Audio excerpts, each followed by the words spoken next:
Cada 30 de agosto el mundo conmemora el Día Internacional de las Víctimas de Desapariciones Forzadas, un recordatorio inquietante y necesario de uno de los crímenes más atroces y lamentablemente persistentes en nuestro tiempo.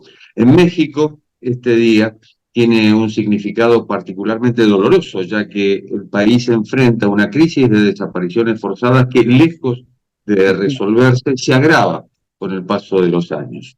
Juan Carlos Trujillo es uno de los miembros fundadores de Familiares en Búsqueda, María Herrera, organización que acompaña a familiares de personas desaparecidas y está integrada por familiares, activistas y organizaciones de derechos humanos. Su experiencia vital está atravesada por la búsqueda de sus 4 hermanos desaparecidos. Eh, Fundó la Red de Enlaces Nacionales, que es un espacio aglutinador de más de 190 organizaciones y colectivos de búsqueda de personas desaparecidas, con representación en 27 estados de México. Y es también impulsor central de la Brigada Nacional de Búsqueda de Personas Desaparecidas de México, que recibió este año el premio Graciela Fernández Meijide a la defensa de los derechos humanos, instituido por CADAL en 2023. Un esfuerzo enfocado más que todo, Juan Carlos, en la búsqueda y la construcción de la paz. Y en tu caso, quisiera conocer tu experiencia personal, aquello que evidentemente has sufrido con la desaparición de tus propios hermanos.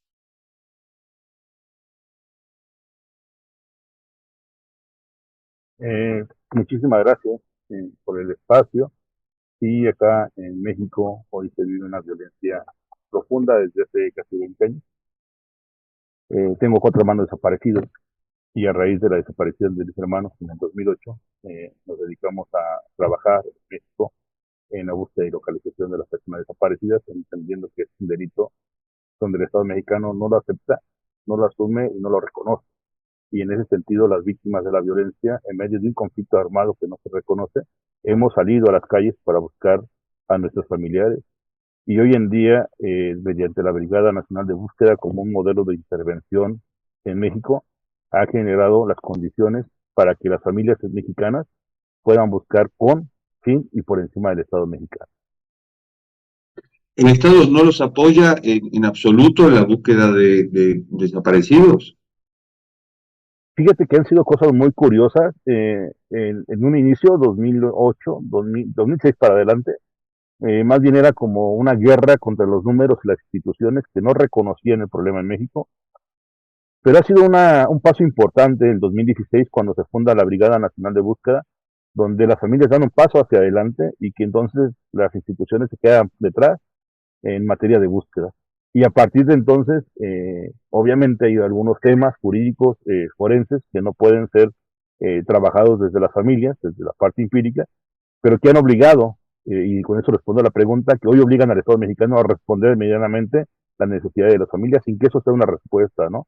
Han tratado de llegar a un nivel donde las familias van sin que eso sea hasta el momento. Sin embargo, debo decir que sí hemos jalado de una manera importante al Estado mexicano para que genere su responsabilidad en materia de búsqueda de desaparecidos. Es una obligación, lo estamos haciendo muy duro con ellos, muy claro, muy tajante, y eso ha permitido generar algunas instituciones que hoy tienen vida en México, pero no por voluntad propia del Estado mexicano. Si por algo ha sido creado el Estado moderno, es justamente por la seguridad, es decir, para que dé seguridad a los ciudadanos. Y esto evidentemente no se cumple en México. Exactamente, en México tenemos una guerra no declarada, pero que tiene al momento una cifra oficial de más de 100,000 desaparecidos en esta temporada del 2008 para acá, eh, pero que la cifra negra aumenta en 300% esa cantidad, y igual con un compromiso moral muy importante a las familias de Centroamérica que intentan cruzar a Estados Unidos por medio de México y que en México ven el infierno que jamás pensaron vivir en su país. Y esa cifra no la reconoce el Estado mexicano. Tengo entendido que el fenómeno de los desaparecidos en México no es nuevo, data de los años 70, de lo que se llamó Guerra Sucia en aquel momento. Exactamente. Eh, Teníamos un fenómeno importante en la mal llamada Guerra Sucia, que fue más como una persecución política de personas que pensaban diferente y que hoy ha mutado y se ha transformado de otras formas. Hoy, eh, en el marco del mal llamado la declaratoria de guerra contra la droga en México, es un fenómeno que ha nacido desde el 2006 para acá con la administración de Calderón. Sabemos que algo pasó hace 40 años, algo está pasando en estos momentos, y si nosotros no ponemos condiciones distintas desde las propias familias, en el 2050 seguirán pasando otras situaciones más graves que le dejaremos a nuestros hijos. Es por ello que nos motiva como Brigada Nacional de Búsqueda a ser nosotros y busquemos, encontremos, localicemos a nuestros familiares, aunque sabemos que políticamente eso contrarresta el costo político al Estado. Humanamente hemos ganado porque hemos devuelto muchas familias con sus casas y muchos hogares vuelven a vivir en la medida que les entregamos a sus familiares. ¿Cómo se logra o cómo se trabaja justamente desde la brigada para encontrar al desaparecido? En la brigada tenemos un pensamiento muy profundo, ¿no? Y es muy claro y muy marcado ante una deshumanización que existe en el país. Buscando nos encontramos. En México, para poder buscar personas desaparecidas, primero tenemos que buscar personas vivas que se han deshumanizado por intereses políticos, económicos, laborales o eh, estudiantiles, ¿no? Académicos, perdón. Y si logramos nosotros identificar esos puntos de perdición que hemos perdido como seres humanos, estamos haciendo un esfuerzo de construcción de paz para podernos recolocar como sociedad y poder humanizarnos. Si logramos encontrar esos seres humanos que han desaparecido, que siguen vivos, en ellos encontramos testigos mudos en medio de un conflicto armado. Y esos testigos mudos se acercan a la brigada en la figura de las familias organizadas y nos dan información de qué vieron, qué supieron, por dónde andaban, qué pasó en esos momentos en algunas partes de la sierra, en los cerros, y es de la forma que podemos llegar a los lugares que hoy estamos llegando para poder encontrar y localizar nuestros familiares. Pero obviamente nosotros sentíamos que era un eslabón más, de seguir buscando, buscábamos y encontrábamos 10 cuando desaparecían 50 más. Entonces decíamos que no puede ser la intervención que quisiéramos. Entonces el trabajo de la brigada en sus 6 ejes de intervención, de prevención sobre todo, es precisamente eso para poder evitar que eso siga pasando, ¿no? Trabajamos en las escuelas, trabajamos en las iglesias, trabajamos en las instituciones, cuerpos policíacos de bajo nivel y de alto nivel, y sobre todo en las comunidades y espacios organizativos donde hay organizaciones de la sociedad civil que ven el fenómeno de la violencia de diversas causas, pero que en ese tema en particular podemos poner nuestra mirada en común. El desaparecido puede ser una persona secuestrada por la cual piden un botín. Fíjate que anteriormente estaba mucho ese fenómeno y en medio de la deshumanización en un país con tantas drogas, un país donde el fentanilo, donde el cristal ha sido un nivel de consumo alto, hoy muchos jóvenes están perdidos en ese tipo de drogadicción y el narcogobierno, por ser más explícito y más claro, ha generado condiciones donde los huecos que se han quedado, la delincuencia organizada o institucionalizada se encarga de proveer espacios laborales dentro del marco del giro negro para que se puedan emplear, desarrollar o inclusive echarse a perder en el tema de su salud, ¿no? Eh, Anteriormente, cuando era como un espacio de control en territorio, México se divide por 32 estados, cada representante del crimen institucionalizado tenía su propia región y partidos políticos, y en el marco de estarse peleando el territorio, había mucho tema de secuestro, donde se financiaban con el recurso de los pequeños empresarios que tenían algún recurso para poderlo adquirir, los secuestraban, les pedían los recursos. Hoy en México ha dejado eso atrás por mucho, y hoy por una cantidad muy pequeña la gente se puede levantar y desaparecer eh, desmembrándote completamente. Puedes decir, el nivel de deshumanización que existe en México en estos momentos ha trazado rutas que jamás pensábamos que se pudieran caminar en un país o en el mundo. ¿Cómo se contiene a la familia del desaparecido? ¿Perdón? ¿Otra vez?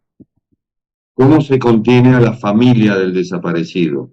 Me refiero a contención emocional, porque es desesperante realmente. Fíjate que hemos visto una cosa muy importante en el tema de la búsqueda. Las familias cuando tenían un proceso, digamos, de atención psicológica, y de contención espiritual, inclusive, cuando no sabíamos, más bien sí sabíamos que no estaban buscando, pero no sabíamos cómo buscar. Era una situación muy complicada, era morir en silencio con una impotencia de no poder hacer nada y que todo estaba controlado, ¿no? Desde las instituciones, del narcoestado, como se venía viviendo, donde hablar de un desaparecido era ponerte una pistola en la frente y todos teníamos miedo.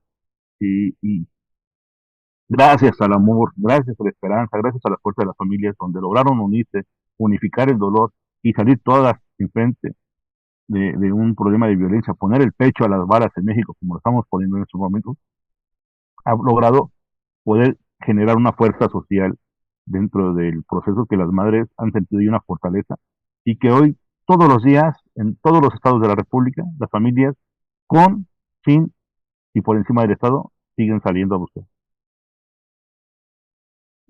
El desaparecido, cuando es hallado, cuando se conocen los datos, ¿en qué condición está? Hay muchas condiciones, lamentablemente. Hay ciertas regiones en México donde los cocinaban con ácido y que encontramos pequeños restos, eh, particularmente los dientes, eh, como un líquido que queda al final y lo riegan en algunos espacios eh, de la sierra, ¿no? Eh, Hay otros donde todavía nos podemos encontrar en estado de descomposición o en estado cadavérico, que todavía nos permite tratar mediante la genética, buscar su identidad. Y hay otros que los encontramos recientes, eh, y que todavía tienen piel y que nos es más fácil por sus pertenencias o sus rostros poderlos identificar. En México te enfrentas con una diversidad enorme de métodos y formas de desaparecer a las personas. Cuando hablamos de desaparecidos y hablamos de México, el caso más resonante de los últimos años ha sido Ayotzinapa. Exacto, justo lo que pasó con los estudiantes, que fue la punta del iceberg, que abrió la visibilidad a la problemática que venía pasando en México. Esa es la realidad de México. El caso de Ayotzinapa es el caso real de cada uno de los desaparecidos, donde policías, donde gente del crimen organizado se junta para poder levantar y entregar en un país donde no existe la justicia, en un país donde estamos limitados para poder actuar de manera distinta y que hoy se pelean los poderes dentro del Estado, ¿no? Vemos un Estado crítico que venía en un rol de gobernabilidad que se ha irrumpido en una transición que aparentemente podría ser la solución, pero que solo mutó a un fenómeno de violencia de manera distinta. México atraviesa por muchas cosas y es una realidad, pobre de México, ¿no? Lejos de Dios y tan cerca de Estados Unidos, y es el problema causante de la desgracia en el país, donde las armas de Estados Unidos vienen a generar la violencia en un país donde les conviene y que les genera un recurso económico. Y de ahí se traza la violencia en México. Ahora, si hablamos del comienzo de este hecho lamentable que es la desaparición de personas, y hablamos de los años 70, durante el gobierno del PRI, 71 años, luego termina en el 2000 con Fox y el PAN, vuelve el PRI, PAN, PRI, ahora Morena, esto trasciende a los partidos políticos y a los gobiernos prácticamente.